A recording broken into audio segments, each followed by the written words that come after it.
Bienvenidos a la Masterclass. Es un gusto estar aquí con ustedes cada semana en este programa. Acompáñanos en este espacio de estudio. El tema de hoy es la segunda venida de Cristo, el marco profético, los eventos finales y sobre todo la certeza de su venida. Es un gusto estar aquí en la mesa de trabajo con el pastor Argenil, el licenciado Fabián Palacios y el doctor Mario Tapias. Qué gusto poder compartir con ustedes cada semana la Masterclass. Para esta semana tenemos un tema que es fundamental. En la Biblia encontramos más de 2000 referencias acerca de la venida de Cristo. Solo en el Antiguo Testamento tenemos más de 1800 y en el Nuevo Testamento más de 300 referencias. Y para Juan Calvino, el gran reformador, la segunda venida de Cristo es el más auspicioso de todos los acontecimientos. ¡Qué gran evento nos espera! Es la esperanza gloriosa, bienaventurada del cristiano, saber que todo tendrá un fin y que ese fin será con el retorno de nuestro Señor Jesucristo a esta tierra. Vamos a ver durante este estudio cómo será la venida de Cristo. ¿Qué dijo el Señor en su palabra acerca de su retorno nuevamente a esta tierra?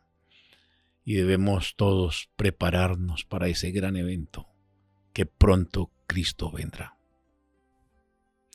Bueno, definitivamente el evento más importante de la historia de la humanidad.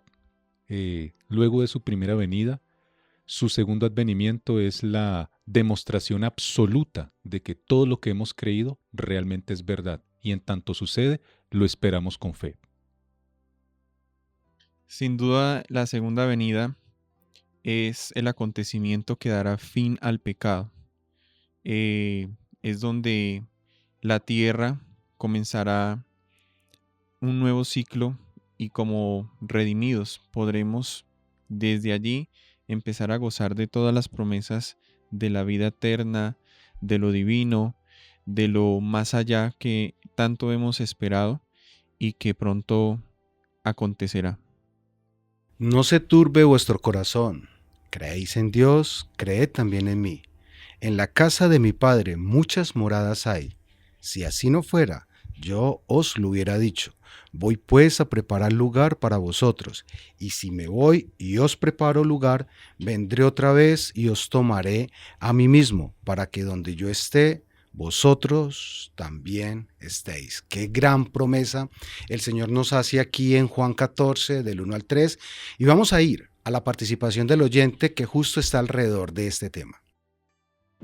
Hola, soy Minerva Peto y soy del Estado de México, México. Llevo más de 20 años siendo parte de la Iglesia Adventista, llevo más de 20 años en el Evangelio y desde entonces llevo escuchando que Cristo viene pronto. Han pasado infinidad de sucesos políticos, sociales, económicos, religiosos, desastres naturales que son parte de las señales de la venida de Cristo, pero Cristo no viene. Yo debería preocuparme por estar pensando en una fecha, en un tiempo en el que Cristo va a venir, o más bien ocuparme en el vivir el día a día de acuerdo a la voluntad de Dios. Muchísimas gracias. Le damos las gracias a Minerva por la participación y nos está haciendo una pregunta bien interesante. ¿Cuánto falta para la segunda venida de Cristo? Esto a través de los tiempos ha sido una pregunta recurrente. Definitivamente es una pregunta recurrente, es una pregunta que de hecho o genera expectativa, genera fe o genera frustración en algunos de nosotros o en algunos de los cristianos que estamos a lo largo de la historia en el mundo. Sin embargo, la respuesta no se encuentra tanto en un tecnicismo religioso ni en un vocablo hebreo o griego, tiene totalmente que ver con mi fe. tiene que ver con mi aceptación y mi capacidad de resiliencia espiritual, si nos permitimos la palabra. Es creer que el evento va a ocurrir, pero también ver quiénes en la historia lo hicieron. Podemos hablar de un personaje muy importante que es William Miller. William Miller fue un bautista que se convirtió en 1816 y va a convertirse en muy importante para el pensamiento durante la segunda mitad del siglo XX. Él es quizás quien marca esa diferencia puntual de donde emerge el adventismo, luego de que él durante muchos años estudiara una pequeña concordancia Cruden junto con su Biblia y llegase a la conclusión de que los eventos que acontecen en 1844, que será la fecha que él va a establecer, están presentados en el libro de Daniel en el capítulo 8, versículo 9, 11 al 14. Y desde esa perspectiva se construirá mucho de la teología de la cual nosotros hablaremos el día de hoy. Pero para William, él toma unos elementos que vienen desde la Revolución Francesa. Bueno, muy interesante tu pregunta. ¿Cómo te parece, Mauricio y compañeros de mesa y personas que estamos aquí, que existen evidencias históricas? Por ejemplo, la que establece Larry Froom, quien escribe un libro que se llama La fe profética de nuestros padres, en el tomo 4, en la página 404 más o menos. Él presenta allí que a lo largo del siglo XIX, previo siglo XVIII y XIX, a lo menos circundantes existían 65 diferentes autores que estaban tratando de establecer cuándo culminaría la fecha de las 2300 tardes y mañanas. Claramente era una perspectiva ampliamente historicista, histórico-gramática. Es decir, que nosotros creemos que los cumplimientos proféticos de la Biblia se dan en la extensión natural de cómo el tiempo va corriendo de forma clara. Y no era solamente William Miller el que lo creía. Por ejemplo, algunos de ellos creían que la fecha terminaría entre 1843 y 1847 con el regreso de los judíos a Palestina, con una supuesta caída del islamismo, con el inicio, por ejemplo, del Armagedón. Pero William Miller es el primero que establece, bueno, yo no creo que sea por allí, yo creo que finaliza en algún punto de 1843 porque fue la fecha inicial que él estableció. Pero creo que esto tiene que ver con la purificación del santuario específicamente, como lo dice Daniel 8:14. Pero él creía que el santuario específico sería la tierra. Ese era el punto álgido sobre el cual se presenta lo que más adelante se conocerá en ese momento histórico como el Gran Chasco. Y justamente introduce Daniel 8:14 y dice, y él le dijo, hasta 2300 tardes y mañanas. Luego el santuario será purificado. Y cómo este marco le ayudó a Miller a entender y establecer algo de ese momento que él esperaba de la segunda venida. Este periodo de tiempo profético nosotros encontramos que es el más largo en toda la Biblia. Existen otros periodos como lo es el de las 1260 días, 1150 días y demás. Y este periodo nosotros lo establecemos y Miller lo conectó también con la segunda venida porque en aquel momento vemos que este advenimiento de Jesús era la esperanza que guardaban los protestantes que habían llegado a América ya algunos siglos antes. De esa manera, entonces la fe, de alguna manera ya estructurada doctrinalmente y por creencias, empieza a buscar como el fin, ¿cierto? La culminación de esto que ellos creen, que la Biblia enfáticamente dice que es en la segunda venida. Entonces, al establecer la purificación de la tierra, como él mismo lo infirió en su momento, quiso dar a entender de que la segunda venida iba a ser ese evento que le iba a dar purificación, es decir, limpieza. Iba a quitar la mancha que tipológicamente con el santuario es el pecado, ¿cierto? Si nosotros lo conectamos, él también lo conectó también directamente y luego formulamos como adventistas muy bien esta doctrina y es que el santuario debía ser purificado. Entonces debía efectuarse una purificación, pero él la entendió como la segunda venida, ese maravilloso evento que iba a dar pie para empezar una nueva era, un nuevo mundo y un nuevo tiempo ya como el Señor dice en Apocalipsis, que Él hace nuevas todas las cosas.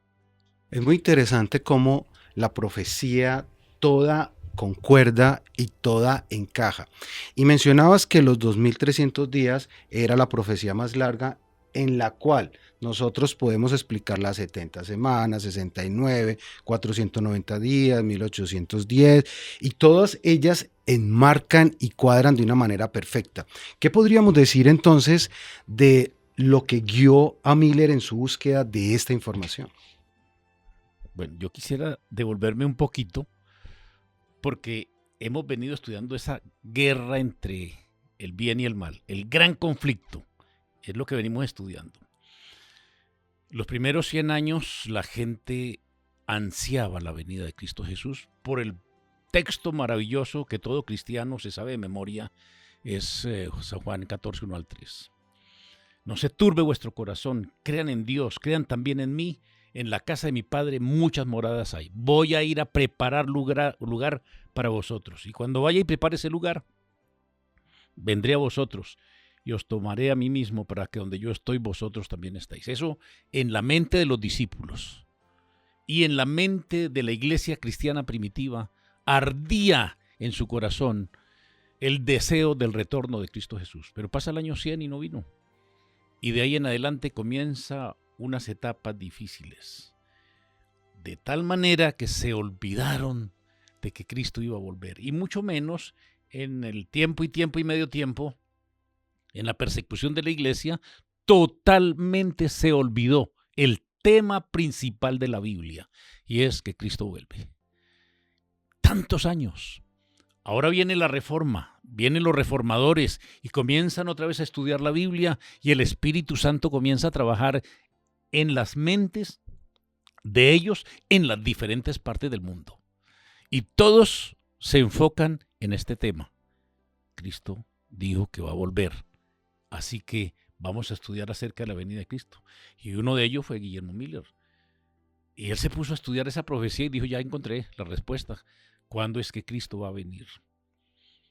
Para Guillermo Miller y el grupo de milleristas estudiosos de la Biblia, ellos estaban totalmente convencidos que al finalizar esta larga profecía, Cristo se iba a manifestar en gloria. Pero ya sabemos, fue un chasco. Pero fue un chasco por interpretación, no porque Cristo se haya equivocado, porque Dios se equivoque. Él dejó bien claro, y fue lo que encontraron los post-mileristas, y es que el día y la hora nadie lo sabe. Para nuestros oyentes y para la persona que nos hizo esa linda pregunta, el tiempo no lo sabemos. ¿Cuándo Cristo viene? No nos debemos preocupar por ello. ¿Qué debemos hacer? Escudriñar las Escrituras, estar preparados como si ya fuese a venir.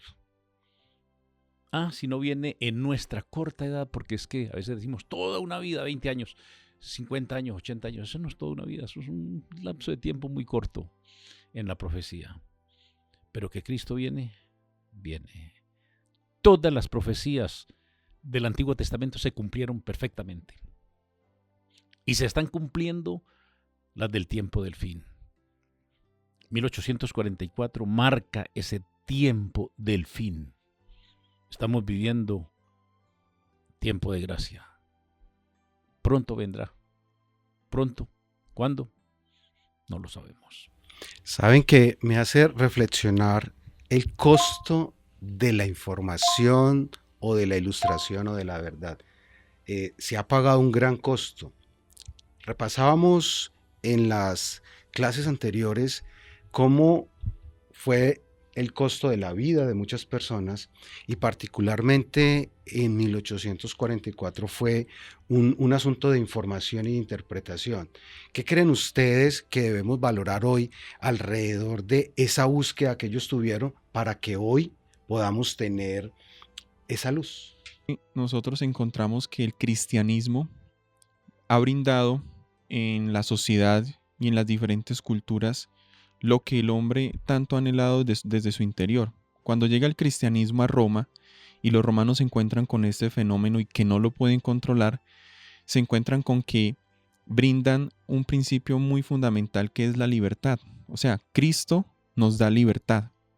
Y este discurso, esta creencia, empieza a arraigarse en el corazón de los esclavos, de el pueblo romano, de aquellos que vivían en ese contexto de opresión y demás, y esto empieza a tomar una raíz tan grande y por eso adoptan el cristianismo, porque se les vende esta idea de que aunque pertenezcamos a un pueblo romano o el que sea y estemos oprimidos, tenemos libertad.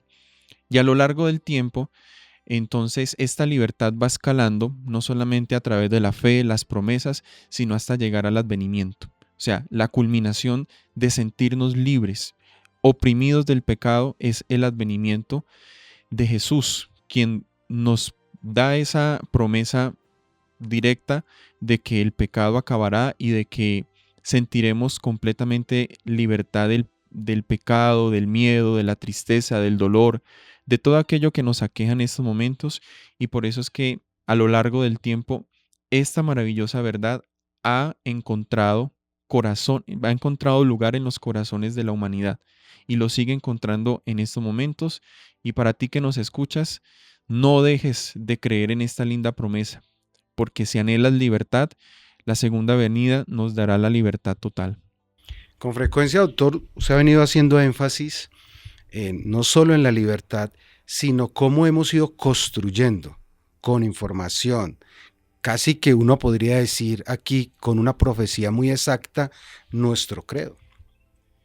Bueno, eso es muy interesante en cómo nosotros hemos ido construyendo como Iglesia Adventista del Séptimo Día nuestras creencias fundamentales. Un primer punto importante es entender que la Iglesia Adventista no nace en un vacío teológico, sino que somos el producto de lo que se conoce históricamente como el Segundo Gran Despertar. Ese Segundo Gran Despertar cuyo principal líder es Charles Finney, que tenía ciertas particularidades en su predicación, como el famoso banco ansioso que le permitía al miembro, mientras él estaba en la predicación, que se acercase a la plataforma a arrodillarse a orar y expresar sus emociones y liberarse. O sea, es un poco disruptivo lo que hace Charles Finney en ese momento.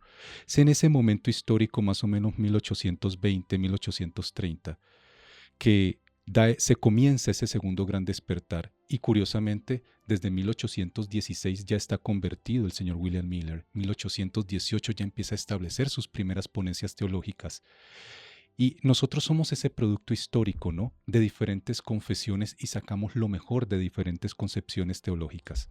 Pero antes se ha dado más o menos para 1720, 1730 lo que se conoce como el primer gran despertar, famoso por George Whitefield, Jonathan Edwards y el señor John Wesley, el padre del metodismo. Ese primer gran despertar difiere del segundo porque el primer gran despertar se da tanto en lo que es la emergente nación norteamericana, que en ese momento son colonias británicas, y una parte significativa de Europa. El segundo gran despertar va a ser exclusivo, Mauricio y compañeros y personas que nos están acompañando a través de la emisión, se va a dar netamente en los Estados Unidos. Y durante ese momento histórico del segundo gran despertar es que emerge el movimiento millerita. Y Miller empieza a hacer sus aseveraciones y empezamos a entender un poco más nosotros lo que sucede. Llega la fecha de 1844, ocurre, como nos dice el pastor Argenil muy correctamente, lo que es el gran chasco. Pero lo interesante allí, Mauricio, es cómo a pesar del gran chasco, y quizás no a pesar, gracias al gran chasco, entendemos que ser cristianos no depende de la comodidad espiritual, ni de estar en un status quo del bienestar, sino entender que ser cristiano implica que debo aprender a esperar, e incluso en la adversidad en donde soy mejor probado y aprendo que Jesús viene por mí.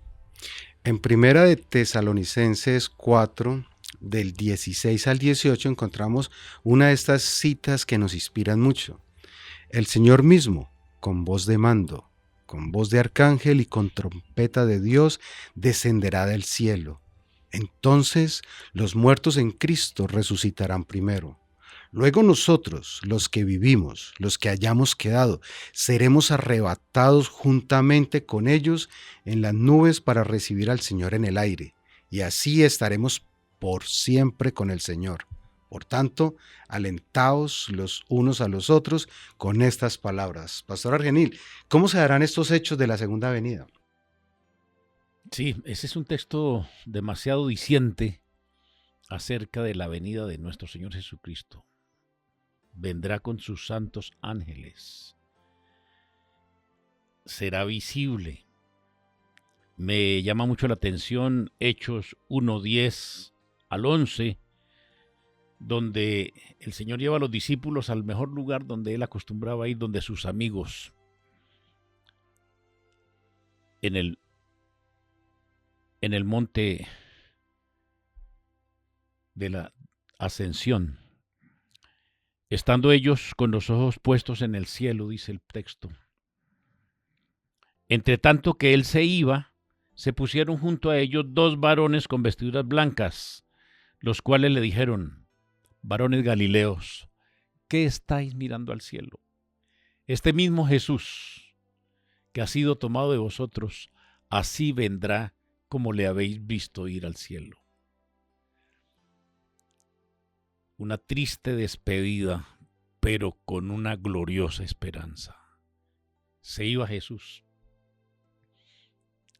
Betania era el lugar más acogedor para Jesús porque allí estaba la familia de Lázaro, María y Marta. Y lo llevó a ese lugar para despedirse. Y mientras les dio todas las últimas instrucciones, fue arrebatado al cielo. Y ellos se quedaron lelos mirando hacia arriba, viéndole ir, yo me imagino, diciéndole hasta pronto. Pero qué lindo que vienen 2 ángeles a dejar el mensaje bien claro acerca del retorno de Cristo Jesús. Así vendrá como le habéis visto ir al cielo. En medio de la guerra que tenemos, se levantan, sí, muchas personas diciendo sí va a venir, pero no como la Biblia dice. Y entonces cada uno ha inventado, allá de esos reformadores, cada uno se inventó su manera como quiere que Cristo venga, no como la Biblia lo dice. Pero la Biblia es clara, ¿no? En Apocalipsis 1:7 dice: y todo ojo que le verá, aún los que le traspasaron. Interesante eso. En Mateo 24:27 está una de esas 300 referencias que hay en el Nuevo Testamento, porque igual que el relámpago sale del oriente y se muestra hasta el occidente, así también será la venida del Hijo del Hombre. ¿Qué certeza tenemos de que Él va a regresar? La certeza se encuentra en nuestra fe, en la convicción que tengamos en nuestro vínculo afectivo espiritual con Dios. Certidumbres científicas o metodológicas creo que empezaríamos a errar si pretendemos tenerlas. Nosotros tenemos la segura palabra profética revelada y me hace pensar mucho lo que acaba de exponernos el pastor Argenil. Muy importante. Estaba pensando, Mauricio y compañeros, cómo es posible o cómo se da ese evento tan interesante de la frustración, el proceso del duelo emocional de la partida, pero a la vez la expectativa por la promesa. Entonces se ve mucho ello. Ellos están tristes. Me gusta cómo lo presenta el pastor Argenil. Ese dolor que tienen al verlo partir, pero a la vez vienen los ángeles que crean la expectativa de la espera. Créanlo. Y ello es muy importante porque mucho de nuestras decisiones espirituales dependen, mi apreciado compañero Fabián, Mauricio y los que estamos aquí, de cómo manejamos nuestras emociones. Buena parte de la frustración que tenemos como individuos o colectivo cristiano en el mundo y como adventistas específicamente es porque a veces no le damos un buen manejo espiritual y emocional específicamente a nuestros sentimientos. Y esto tiene que ver más con resistencia, resiliencia, aguante, tener completa convicción que estar estimulados positivamente todo el tiempo para creerlo cada rato porque me siento bien. Muy bien, van a pasar cosas. No va a ser esto tan sencillo al final porque van a haber engaños. ¿Qué podemos esperar para este tiempo? Los engaños y todas estas verdades mezcladas con mentira. ¿Qué podríamos decir que van a venir? Número 1 es enseñar que es un rapto secreto y se van a desaparecer personas y nadie se va a dar cuenta que Cristo ya vino. Esa es una de las grandes mentiras acerca del retorno de Cristo Jesús, cuando en la Biblia es clara que todo ojo lo verá, que vendrá con sus santos ángeles, que aparecerá por el oriente, en fin. Otros están enseñando que ya vino y que está aquí, que no nos hemos dado cuenta. Personalizado en algunas grandes predicadores y que Cristo ya está aquí haciendo milagros. Hará descender Satanás, hará descender fuego del cielo y se pasará como el Cristo. Y uno decía, ¿cómo será eso? ¿Sabe que la ciencia se ha aumentado de tal manera? Están haciendo apariciones de vírgenes donde crean en una virgen, la están haciendo ver por este método de Inteligencia artificial. Interesante. Entonces, ¿quién no va a creer que aparezca en Medellín, aquí por los cerros, y veamos venir a Cristo Jesús y con sonido de trompetas? ¿Sabe que todo eso se puede hacer y se está preparando para hacerse? Pero, ¿qué dijo el Señor? Si dijeren que está allí, no vayáis. Si dijeren que está allá, no creáis. Porque va a ser en forma universal. Digo universal porque no solamente este planeta va a dar cuenta. Todo el universo va a ver el retorno de Cristo Jesús a esta tierra. Como el relámpago que sale del oriente y se muestra hacia el occidente, así será la venida de Cristo Jesús a esta tierra. No creamos a todo lo que se nos dice. El Satanás es muy astuto, ¿no? Él trata de tergiversar. No quita la Biblia, es tergiversar lo que el Señor ha dicho. Es parte del engaño y esa es la estrategia de la serpiente. Sí. Engañar. En Mateo 24:23 encontramos parte de lo que tú afirmabas. Entonces, si alguno os dijere, mirad, aquí está el Cristo, o mirad, allí está, no lo creáis, porque se levantarán falsos cristos y falsos profetas y harán grandes señales y prodigios, de tal manera que engañarán, si fuera posible, aún a los escogidos. ¿Qué acontecimientos viene hacia la segunda venida y sobre todo por qué podemos decir que estamos en el tiempo del fin? Bien, cada vez que va a suceder algo fundamental, indispensable e importante en la fe de Yahvé, de Dios, encontramos que empiezan a suceder ciertos acontecimientos. Lo podemos entender a través del primer advenimiento de Jesús, que empezaron a suceder ciertos acontecimientos, como la venida de Juan el Bautista, su predicación y un pequeño despertar en ese momento. En ese contexto del segundo advenimiento también empiezan a suceder cosas importantes. Entonces, dentro de ellas podemos decir algunas que van a ser muy sociales y muy culturales, hablando, por ejemplo, el tema de que el amor se va a disminuir. Vemos que hay una completa desconexión con la humanidad. Hemos dejado de ser humanos, preocupándonos por nosotros mismos, el egoísmo y demás. Podemos ver entonces todo lo que gira en torno a al pisoteo de las leyes morales de Dios a través de la identidad de género, ¿cierto? Todo lo que es la pedofilia, lo que es el abuso infantil, todo esto básicamente nos permite ver que nos estamos acercando a un clímax, a una situación en el mundo en que va a suceder algo importante. También podemos verlo desde el punto de vista de la fe. Entonces, como decíamos, el tema de los falsos profetas, maestros, vamos a empezar a ver también alguna acción de algunos poderes para silenciar la fe de algunos, ¿cierto? Como encarcelar, como perseguir, como torturar, en este sentido. También va a haber mucha apostasía. Entendemos esto como que va a empezarse a atacar y va a empezarse a tergiversar y a negar completamente la fe de la Biblia, la verdad, la sola escritura de la que hablábamos en temas anteriores. Y con esto entonces, como nos decía el pastor, los engaños, la llegada del anticristo, muy bien descrita en la palabra, cierto, de alguien que va a emular, ¿cierto?, a este Señor en el que nosotros creemos, a Jesús. Y también entonces Dios nos dice que la Biblia nos dice que Dios va a utilizar elementos de la naturaleza, ¿cierto? Elementos tanto externos como de nuestro planeta y como internos para demostrarnos que ya el momento se acerca. Entonces, terremotos, ¿cierto? Inundaciones, explosiones volcánicas. Como dice la Biblia, los fundamentos van a estremecerse, los fundamentos de la tierra, también la luna, las estrellas, el sol nos van a dar algunos índices y evidencias de que pronto está llegando el tiempo.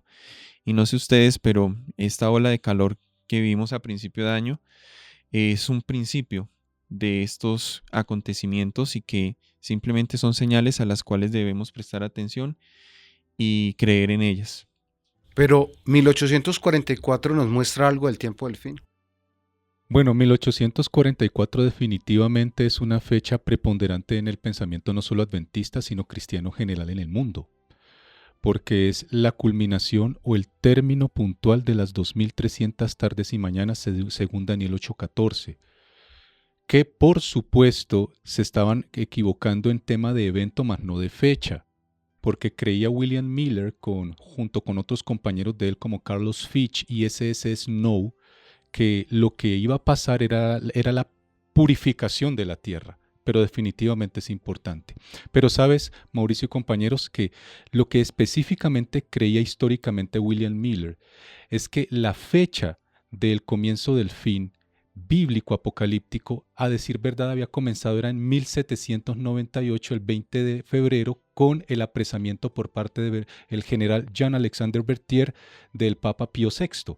Y él dice, esta es la fecha del comienzo del tiempo del fin. Por eso nosotros en el adventismo, en nuestra tradición interpretativa, asumimos bastante que 1798 es el comienzo del tiempo del fin, como en algunas posturas así lo presentamos.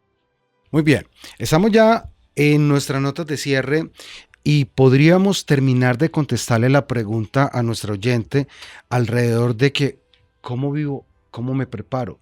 Y en Tito 2:11 nos da algo de luz, pues la gracia de Dios ya ha sido revelada, la cual trae salvación a todas las personas. Y continúa diciendo, y se nos instruye a que nos apartemos de la vida mundana y de los placeres pecaminosos. En este mundo maligno debemos vivir con sabiduría, justicia y devoción a Dios. Desde el momento que la iglesia cristiana primitiva comenzó a predicar la venida de Cristo Jesús, mucha gente se tuvo la misma pregunta. ¿Y cuándo? ¿Y por qué no viene?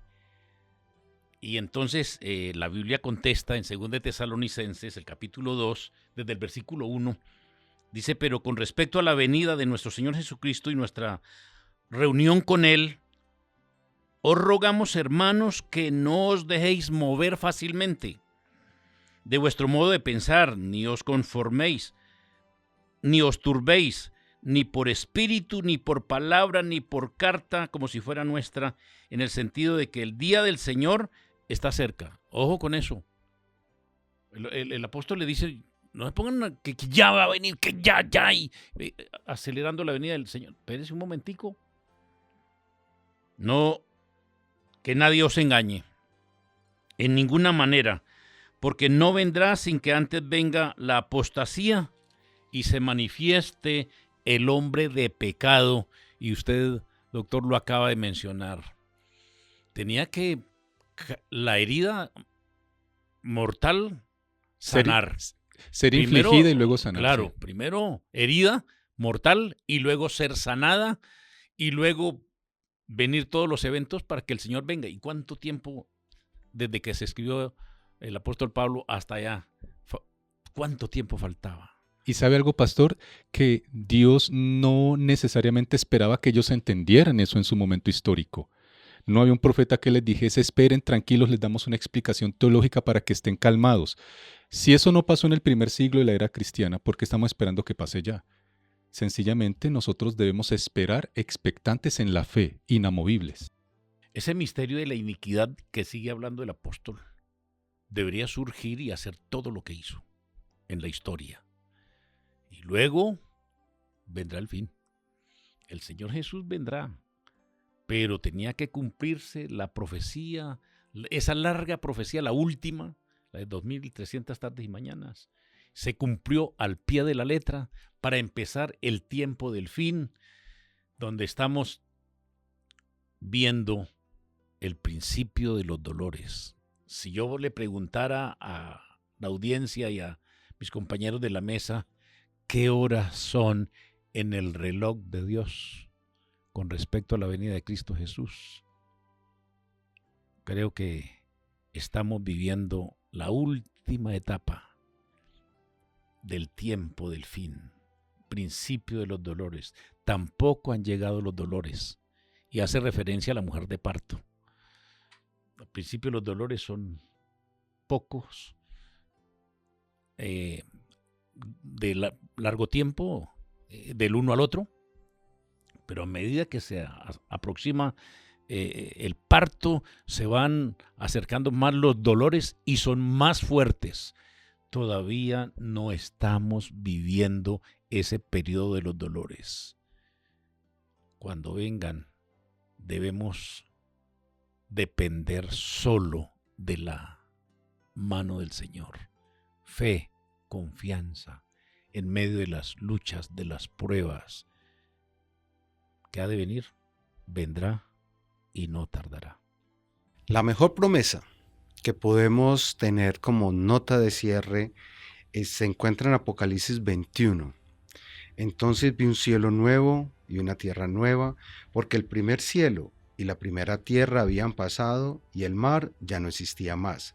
Y yo, Juan, vi la santa ciudad, la nueva Jerusalén, descender del cielo de parte de Dios, ataviada como una esposa hermoseada para su esposo. Y oí una gran voz del cielo que decía: el tabernáculo de Dios está ahora con los hombres. Él morará con ellos. Ellos serán su pueblo y Dios mismo estará con ellos como su Dios. Y aquí viene la principal promesa para todos los cristianos. Enjugará Dios toda lágrima de los ojos de ellos, y ya no habrá más muerte, ni habrá más llanto, ni clamor, ni dolor, porque las primeras cosas ya pasaron. Hemos llegado al final de la Masterclass. Los invitamos para que nos sigan en las redes. Envíenos sus preguntas al número de WhatsApp. Es un gusto estar con ustedes. Hasta la próxima.